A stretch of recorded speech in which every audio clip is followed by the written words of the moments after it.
রয়ে গেল।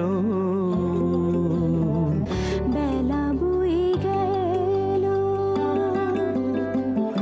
অনেকটা পথ হাঁটা হলো, তবু পেছনে তাকিয়ে দেখি কথা রাখা বাকি রয়ে গেল। বেলা বয়ে গেল।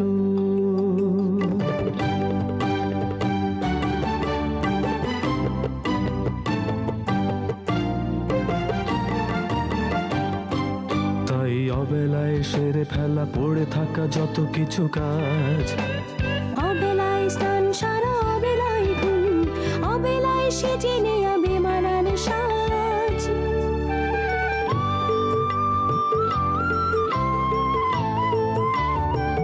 বেলা বয়ে যায়,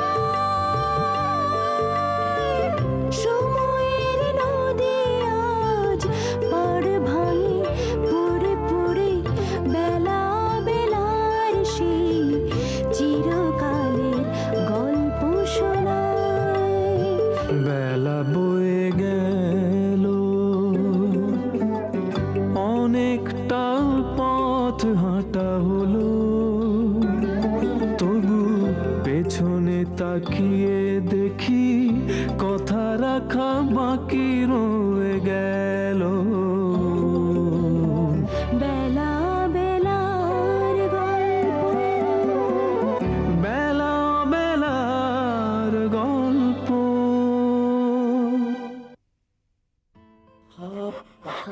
আশা সবাই জেগে যাবে। চুপ চুপ চুপ। আমাকে মেরে ফেলবে, ঢুকে যাবে। আস্তে আস্তে আস্তে। শোনো, শোনো, শোনো। কি মনে হয় এবারে সবাই আমাকে খুব ভয় পায়? না, সবাই ভয় পায় না, তবে কেউ কেউ ভয় পায়, কেউ কেউ একটু আনিজি ফিল করে। আমি লিয়ানাকে বলেছিলাম শামীমের সাথে কথা বলতে, যদি ও আমাকে আনন্দের সাথে দেখা করতে দেয়। খুব ভালো হয়। কিনে লিয়ানা, পারবি? সে ব্যাপারেই শামীমের সঙ্গে কথা বলতে গিয়েছিলাম।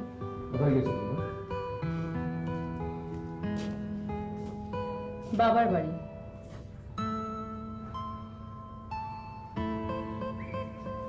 তোমাকে আমি কতবার বলেছি যে ওকে না জানিয়ে তুমি যাবে না? আমার নিজের ছেলের সাথে দেখা করার জন্য মাপ চাইতে হবে আমাকে? আমি তো এমন কিছু করিনি। রুমানা শোনো, সব সময় জেদ ভালো না। তোমাদের জেদের কারণে বাচ্চা ছেলেটা কষ্ট পাচ্ছে। তুই আমার গর্ভে জন্মগ্রহণ করেছিস ঠিকই, কিন্তু সন্তান হয়ে উঠতে পারিসনি। লিয়ানাকে বিয়ে করেছিস, স্বামী হয়ে উঠতে পারিসনি। স্ত্রীর কাছে হম্বিতম্বি করে নিজেকে পুরুষ বলে জাহির করা যায় কিনা জানি না, কিন্তু মানুষ হিসেবে প্রমাণ করা যায় না। মা, তুমি আমাকে এমন কথা বলতে পারবে না? তোমার জ্বর খেয়ে চোট পেয়েছি, কিন্তু তোমার কথার আঘাত আমার মনে এমন আঘাত করেছে যা আমি সহ্য করতে পারছি না। আঘাত? এর চেয়ে হাজার গুণ আঘাত ওই লিয়ানা সহ্য করছে। ওর কি না ছিল? গাড়ি বাড়ি অতুল ঐশ্বর্য সব ফেলে তোর সাথে চলে এসেছে। আজ যদি আমি গ্রামের বাড়িতে চলে যাই, আমার জন্য কি তোর মন একটুও কাঁদবে না? তুমি সব কি বলছো মা? ছোটবেলায় বাবা মারা গেছে, বাবার স্নেহ মায়ের মমতা দিয়ে তুমি আমাকে বড় করেছো। তোমাকে ছেড়ে আমি এক মুহূর্ত থাকতে পারবো না মা। তোর মা তোর কাছে এত প্রিয় হলে ওর মা কি ওর কাছে ঘৃণার পাত্র হয়ে যাবে? উনি ওকে পেটে ধরেনি, লালন পালন করেনি? ছেলে হলে বুঝি মূল্যবান সন্তান হয়ে যায়, মেয়ে হলেই বুঝি বোঝা। আজ যদি তোর একটা কন্যা সন্তান হয়, তাকে কি তোরা নদীতে ভাসিয়ে দিয়ে আসবি? বল। নিজেকে শিক্ষিত বলে বড়াই করিস, শিল্পী বলে অহংকার করিস। আমি মা হিসেবে তোকে আমি মানুষ হিসেবে দেখতে চাই, একজন পশুর মা হয়ে বেঁচে থাকার চেয়ে মরে যাওয়া অনেক ভালো। না মা, মা তুমি যাবে না। ছেড়ে দে, ছেড়ে দিলে না। আমি তোর স্বামীর মুখ দেখতে চাই না। না মা, আমি আমি এনকেজ হয়ে তোমার কাছে ক্ষমা চাইছি মা। মা কোনো সন্তান ভুল করলে অনুতপ্ত হলে কোনো মাই তাকে ক্ষমা না করে পারে না। প্লিজ মা, প্লিজ তুমি যাবে না। লেনা, তুই আমার কাছে ক্ষমা চাইবি কেন রে হতভাগী? কেন? আমি তো তোর মায়ের কাছে পাঠিয়েছি, বাবা মায়ের সাথে সময় কাটালে, ভাই বোনের সাথে কিছুক্ষণ কাটিয়ে এলে মনটা ভালো থাকবে।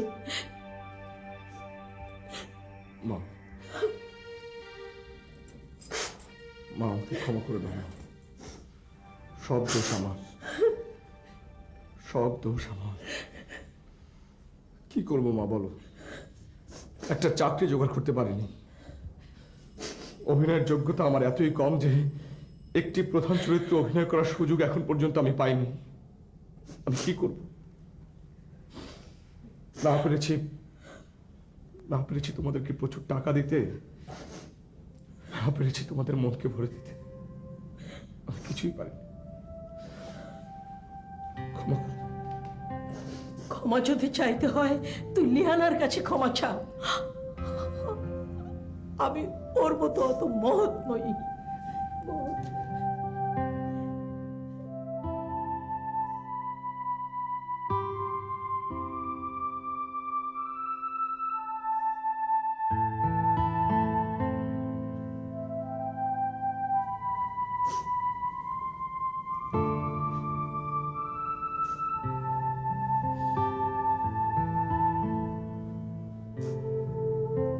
Sorry.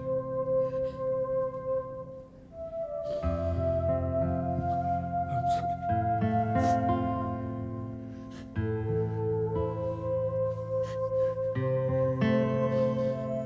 থাক, ক্ষমা চাইতে হবে না। খেতে এসো।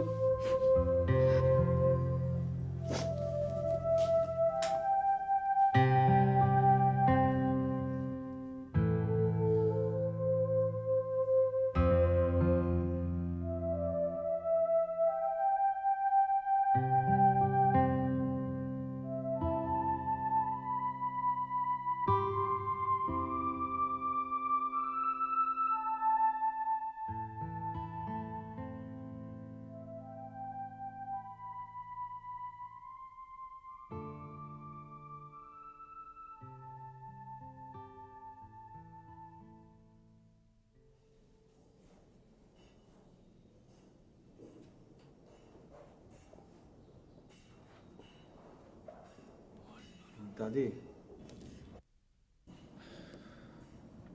তুমি? সরি দাদি, আমি মনে হয় তোমাকে ডিস্টার্ব করলাম। এগুলো তোমাদের ওয়েস্টার্ন শিবালরি। আমাদের এদেশে মায়েদের কাছে সন্তানদের কথা বলতে গিয়ে পারমিশন নিতে হয় না। হ্যাঁ বলো, কি বলবে? দাদি, আমি একটা কথা অনেকদিন ধরে বলবো করে বলে উঠতে পারিনি। আমি নিজেকে গুছিয়ে উঠতে পারিনি। বলো। দাদি, আমি আমেরিকায় ব্যাক করতে চাই। এটা নতুন কথা কি? না, নতুন কিছু না, কিন্তু কিন্তু কি? কিন্তু কেন যেতে চাই? দাদি, আমি একটা মেয়েকে ভালোবাসি, তাকেই আমি বিয়ে করতে চাই। ওর নাম জুলিয়া। দাদি, আমি জুলিয়াকে ছাড়া বাঁচবো না।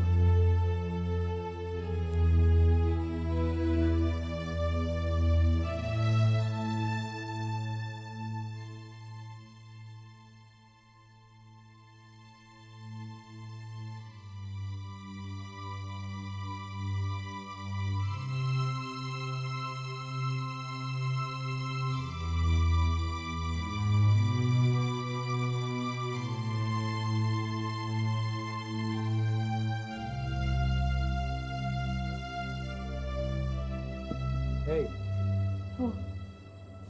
তুমি কতক্ষণ? তুমি এখানে এভাবে দাঁড়িয়ে? এমনি। অফিসে কোনো গন্ডগোল? না, সেরকম কিছু না।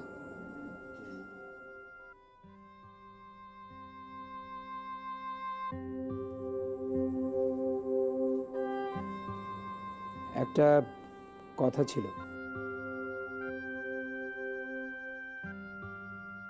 বলবো বলবো করে বলা হচ্ছে না।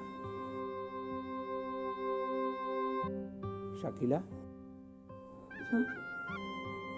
কিছু বলছো?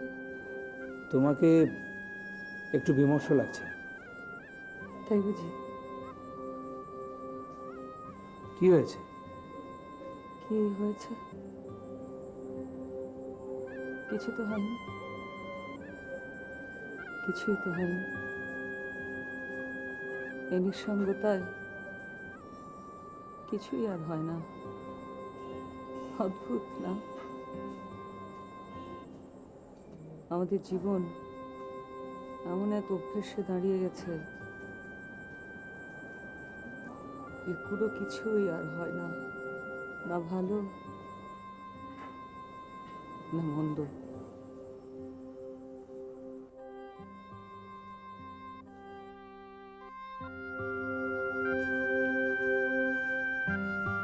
এত বড় একটা সিদ্ধান্ত নিতে যাচ্ছ,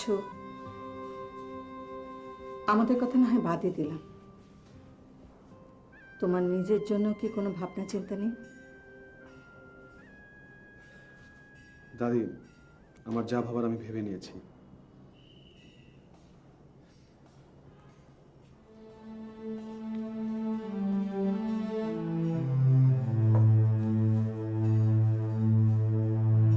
নাসিরউদ্দিন সাহেবের পরিবারের কি করুণ পরিণতি!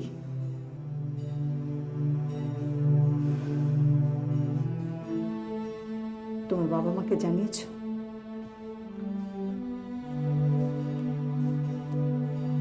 না, এখনো জানেনি। তারা যে কষ্ট পাবেন এই বোধটুকু তোমার আছে? দাদি, দাদি, আমি জুলিয়ার কাছে কমিটেড। বিয়ে যদি করতেই হয় আমার ওকেই করতে হবে। আর তোমাদের কাছে পারমিশন নেওয়ার অপরচুনিটি আমার নেই। আমি শুধু আমার ডিসিশন জানালাম।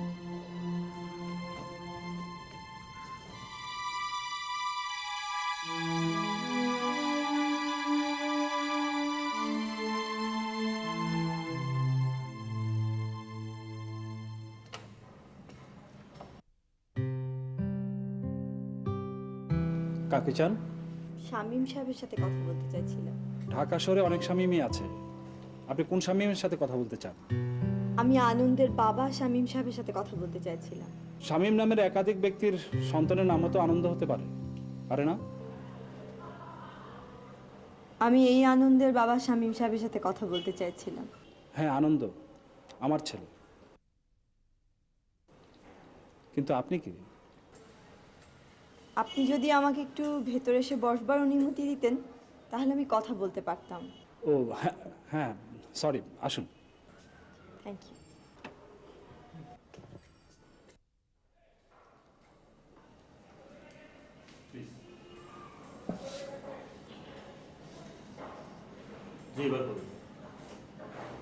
আপনার সাথে পরিচিত হতে এলাম।